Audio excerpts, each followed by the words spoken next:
ইট পাথরে ঘেরা এই ঢাকা শহরে মানুষের হাসি যেন হারিয়ে গেছে। সকাল থেকে রাত পর্যন্ত সবাই দৌড়াচ্ছে, কেউ অফিসে, কেউ ফ্যাক্টরিতে, কেউ বাস ধরতে। গাছের ছায়া নেই, নদীর জল কালো, তবু এই শহর বেঁচে আছে। একদিন এক ছোট্ট ছেলে ফুটপাতে চক দিয়ে আঁকলো একটি বড় সবুজ গাছ। আশ্চর্য, পাশ দিয়ে যাওয়া মানুষ থেমে থেমে তাকালো, কেউ কেউ হাসলো। শহরের ধুলোভরা বাতাসে এক মুহূর্তের জন্য শান্তি নেমে এলো। মনে হলো ইট পাথরের ভেতরও স্বপ্ন জন্মায়। ইট পাথরে ঘেরা এই ঢাকা শহরে মানুষের হাসি যেন হারিয়ে গেছে।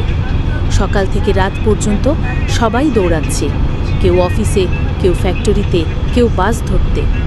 গাছের ছায়া নেই, নদীর জল কালো, তবু এই শহর বেঁচে আছে।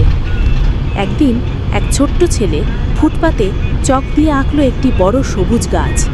আশ্চর্য, পাশ দিয়ে যাওয়া মানুষ থেমে থেমে তাকালো, কেউ কেউ হাসলো। শহরের ধুলোভরা বাতাসে এক মুহূর্তের জন্য শান্তি নেমে এলো। মনে হলো ইট পাথরের ভেতরও স্বপ্ন জন্মায়।